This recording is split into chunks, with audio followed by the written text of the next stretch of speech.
Păi n-ai strigat, mă, nașule matale, să intri orchestra, ce drept? Tu ești orchestra, bă, tâmpitule, să intre toată orchestra, ai venit singur.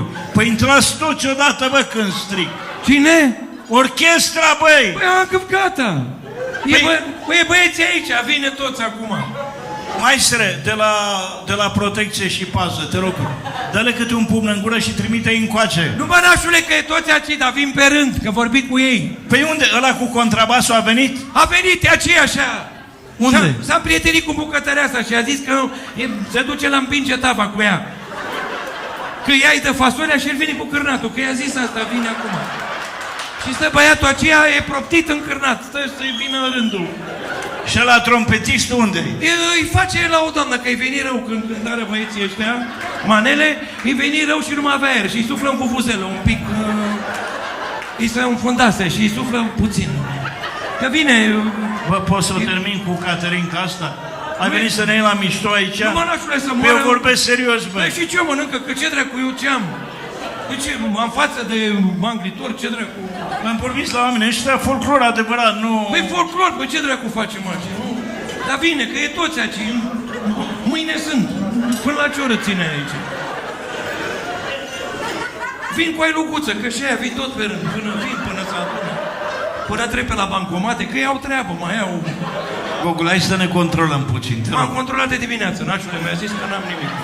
Mi se umflase un pic, dar e... Stimați spectatori, până vine orchestra toată, dăm și mie un do major, te rog. Poftiți? Un do major. Mă duc să-l iau de la mașină. Băi, alo. Do major la vioară. La vioară, mă, că... Unde-s coardele, bă, tâmpitul? Coardele, unde-s coardele?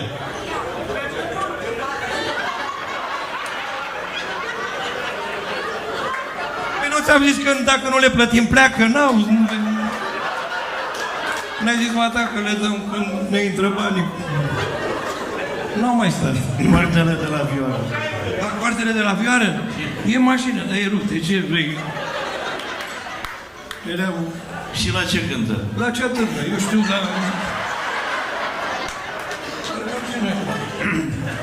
Stimați spectatori, am să încep o melodie pe care am să o cânt a capella.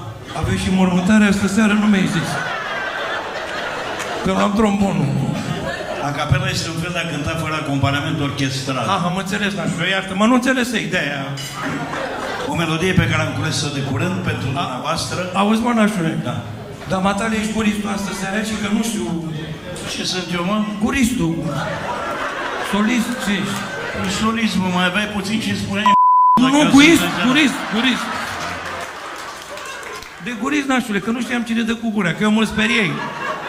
Că când te văzui de acolo cu asta în cap, crezui că e petrecerea gayilor aici, nu cer scuze. Aia asta de bulache, scuză-mă, dar nu e pentru mata. Părerea asta o ai tu despre mine? Nu, mă, nașule, dar așa se vede cu rozul. Am să cânt o melodie pe care am cules-o de curând din zona folclorică, Euforie. Avem cazare sau iar dormim în mașină? Că întreabă băieții, că băieții știi că... Bă, vezi că ești țigan. Jumate. Hai să... Ești artist, stai dracu acolo cu mine, drept de cazare. Așa faceți toți. V-ați văzut pe scenă, trebuie drept de cazare. Păi n-ați dormit, mă, bine azi noapte. Am dormit, dar câte 3 în pat, ne dracu de aici, m-am sătură.